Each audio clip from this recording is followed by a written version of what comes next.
El derecho tributario, que es lo que nos trae a todos a esta bella sala, y sobre todo la imposición a la renta, el impuesto por antonomasia, gravita sobre dos fuerzas poderosas. Una de ellas es el principio de legalidad y la otra es el principio de capacidad contributiva. Si tuviéramos que elegir entre una de dos, ¿cuál usted elegiría? Yo creo que hoy en día, con todo el movimiento BEPS y con toda la crisis del principio de legalidad, nos damos cuenta que el soft law, etcétera, etcétera, puede llevar a trastocar un poco el principio de legalidad y hemos dejado que lamentablemente hemos traspasado así. Pero lo que no podemos traspasar es el principio de capacidad contributiva, tal como nos enseñaba hoy en su brillante exposición el profesor César García Novoa. Y esa es la primera idea que queremos plantar como base de nuestra microponencia, y es que las pérdidas, en efecto, son una manifestación de renta. Ergo, si las pérdidas son una manifestación de renta, es decir, ¿qué tan rico eres tú? Le preguntan a Manuel Iturbe y dirá, bueno, yo tengo $1 millón. Bueno, sí, es algo rico. ¿Qué tan rico eres tú, Juan? Me preguntan a mí, bueno, tuve pérdidas 5 años seguidos. Bueno, ya saben qué tan rico puedo ser.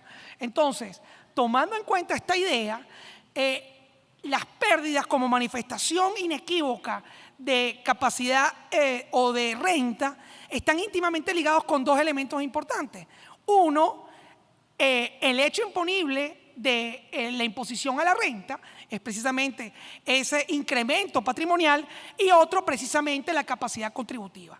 Con base a ello, nosotros le pedimos entonces que analicemos los casos que vamos a presentar brevemente en el día de hoy para ver si las reglas que nos ha puesto el legislador definitivamente respetan ese principio de capacidad económica.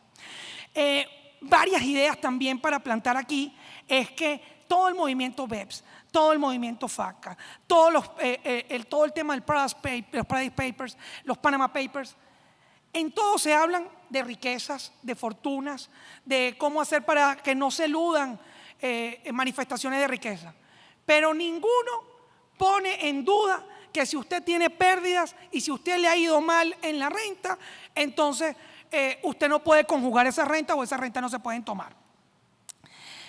Adicionalmente, nosotros hemos querido, para entender un poco la regulación que nos trae esta reforma de la Ley de Impuestos sobre la Renta, hacer de forma muy caprichosa, por favor, y me perdonan si no están de acuerdo, digamos, cómo dividir el tipo de renta que pueden ocurrir en un contribuyente. En primer lugar, pueden haber rentas territoriales y rentas extraterritoriales, evidentemente, y en todas ellas podemos encontrarnos unas pérdidas de los activos, unas pérdidas en el giro del negocio y unas pérdidas que pueden ser financieras.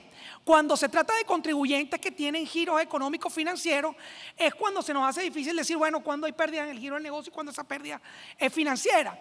Sin embargo, de forma general podemos decir que usted puede tener pérdidas en sus activos cuando el mismo desaparece.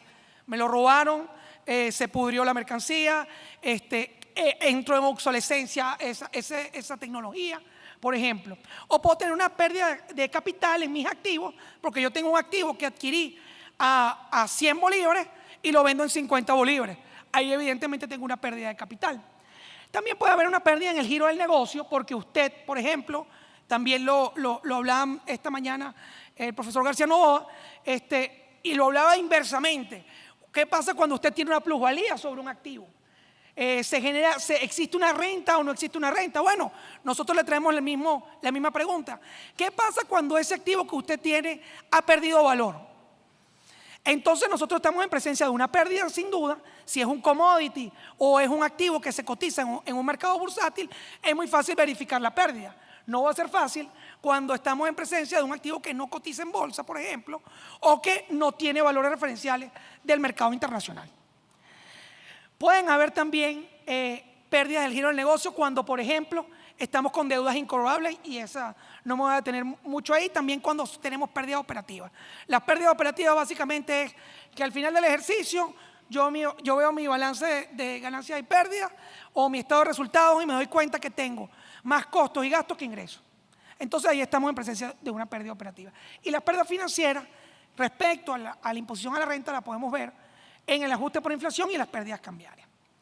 Visto esto, nosotros quisimos traerle 3 casos donde lamentablemente no vamos a tener una conclusión en cada uno de ellos y los invito a cada uno de ustedes que por favor lleguen a ella.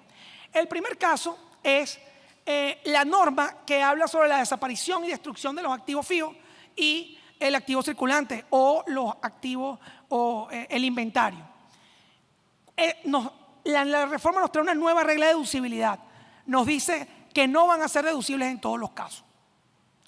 El legislador reconoce la pérdida, pero no reconoce su deducibilidad.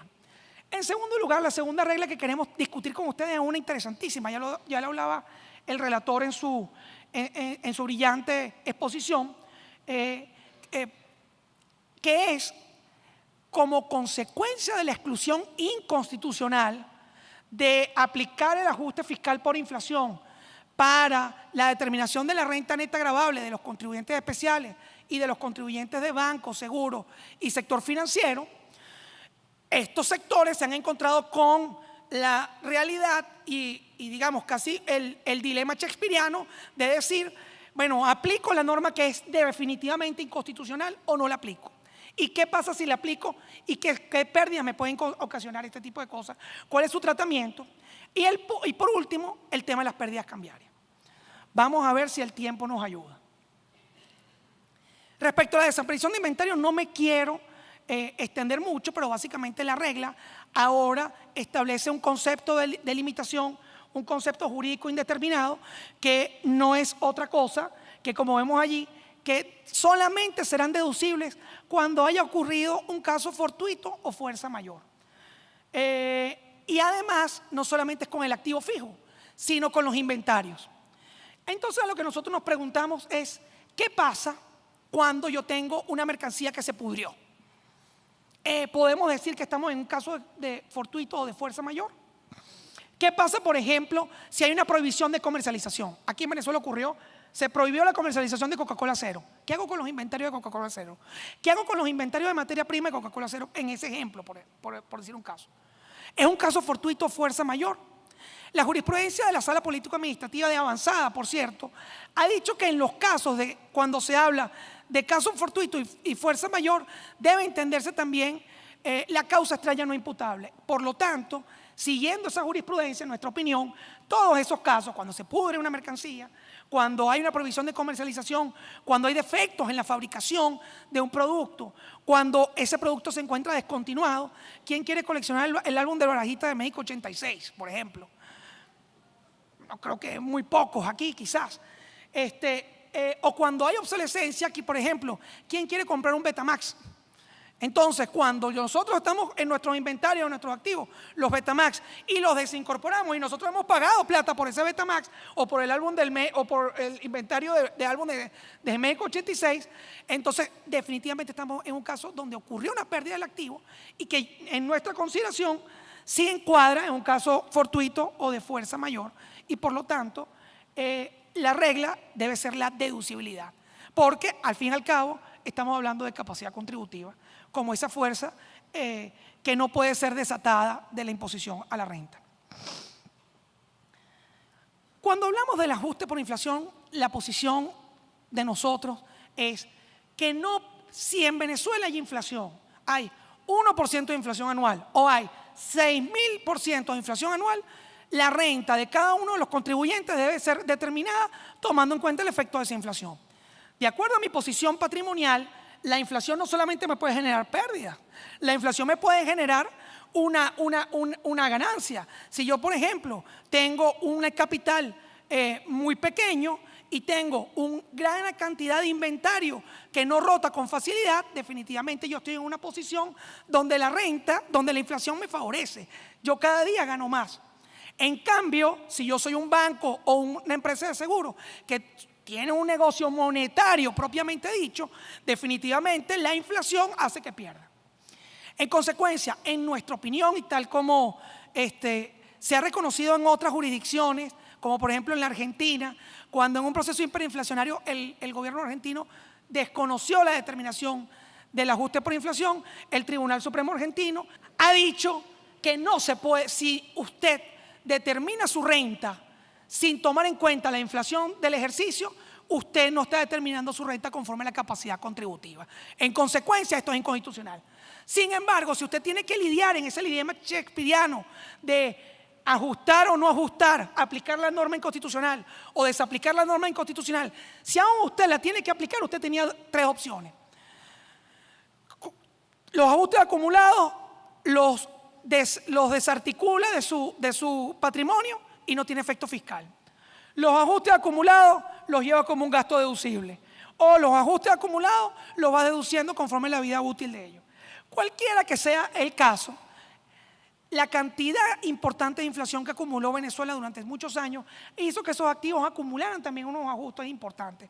Por lo tanto, al llevarlos como un gasto deducible, o bien sea por su vida útil o como una deducibilidad directa, los contribuyentes están en este momento reportando pérdidas en su renta neta fiscal. ¿Qué tipo de pérdidas es esta?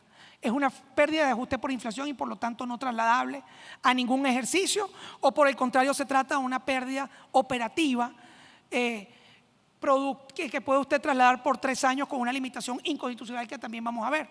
En nuestra opinión, se trata definitivamente de una pérdida operativa, porque precisamente yo me estoy desvinculando del ajuste por inflación, no estoy aplicando el ajuste por inflación, mal puedo generar una pérdida de ajuste por inflación. Como yo me estoy desvinculando del ajuste por inflación, yo estoy generando una pérdida operativa. Por lo tanto, puedo trasladarla por 3 meses. Y aquí en este cuadro, por 3 años, perdón. Aunque no debería existir limitación conforme a la capacidad contributiva, y con este cuadro nosotros nos damos cuenta además que esa limitación que puso el legislador de que solamente puedo trasladar o imputar el 25% de mis pérdidas para el siguiente ejercicio, significaría que yo tendría que tener una renta de 4 veces la pérdida para poderla deducir. Esto es inconstitucional e innecesario. ¿Por qué? Porque usted puede gravar su renta en su ejercicio ilimitadamente, pero no puede aprovechar la pérdida que tuvo de una manera limitada. Para concluir, las pérdidas cambiarias nos traen como consecuencia un gran dilema. Estoy tratando de resumir porque no nos va a dar tiempo de hacer algo, y el dilema es el siguiente. Y quizás en las próximas ponencias nos vamos a deleitar con esto. Si usted es un contribuyente especial o del sector financiero que se excluyó del ajuste por inflación, se va a dar cuenta que el artículo 186, que habla del tratamiento de las ganancias y pérdidas cambiarias, se encuentra en el mismo título del ajuste por inflación. Entonces, la pregunta es, si yo me desvinculo del ajuste por inflación o de las normas que rigen la metodología del ajuste por inflación, ¿me estoy desvinculando también de las reglas del ajuste de las ganancias y pérdidas cambiarias? Si su respuesta es sí, porque están todos en un mismo capítulo y la ubicación geográfica califica el tipo de norma, entonces usted se encuentra que sus ganancias y pérdidas cambiarias no tienen una norma de disponibilidad para el gravamen y la deducción. Como consecuencia, usted va a tener que aplicar los criterios que la Sala Político-Administrativa vino creando para saber cuándo era deducible una pérdida cambiaria o cuándo era gravable una ganancia cambiaria. Por el contrario, si usted considera que esa pérdida o que las ganancias y las pérdidas cambiarias no se encuentran, no es una pérdida de ajuste por inflación, no es ajuste por inflación, como tampoco lo es, por ejemplo, la determinación de la renta conforme al valor de los activos que se cotizan en bolsa de valores, entonces si usted se excluye del ajuste por inflación y su naturaleza jurídica no le importa y sigue aplicando entonces la norma del 186, que va a generar la pérdida cambiaria únicamente cuando la cuenta por cobrar sea exigible o pagada. La gran pregunta para finalizar, y la conclusión la tienen ustedes, es: ¿puede el legislador nacional limitar de la manera en que lo ha limitado la conjugación de pérdidas para la determinación de la renta? Muchísimas gracias.